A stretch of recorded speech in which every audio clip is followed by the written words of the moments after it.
সামনে বিধানসভা নির্বাচন আর মাত্র কয়েকদিনের অপেক্ষা। ভোটের আবহে গোটা রাজ্য এখন সরগরম। এই অবস্থায় জনসংযোগ সারতে ব্যস্ত রাজনৈতিক নেতা নেত্রীরা। পিছিয়ে থাকলেন না পার্থ চট্টোপাধ্যায়। জেল মুক্তির পর এই প্রথম নিজের বিধানসভা এলাকায় দেখা গেল তাকে। দলের একজন নেতা হিসেবে আজ সক্রিয় তিনি, একজন বিধায়ক হিসেবে বেহালা পশ্চিমে যান তিনি। দীর্ঘদিন জেলে থাকায় তিনি এই সমস্ত কার্যকলাপ থেকে অনেকটাই দূরে ছিলেন। বিধানসভা নির্বাচন সামনে আসতেই সেই পুরনো মেজাজেই আরও একবার দেখা গেল পার্থ চট্টোপাধ্যায়কে। জনগণের কাছের মানুষ হয়ে ঘরে ঘরে পৌঁছে যেতে এবার ময়দানে নেমেছেন তিনি।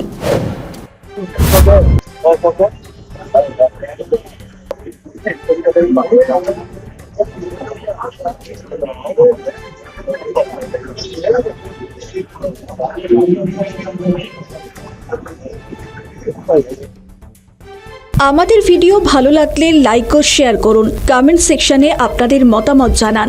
আরও ভিডিও পেতে আমাদের চ্যানেলটিকে সাবস্ক্রাইব করুন এবং প্রতি মুহূর্তে খবরের আপডেট পেতে প্রেস করুন বেল আইকন।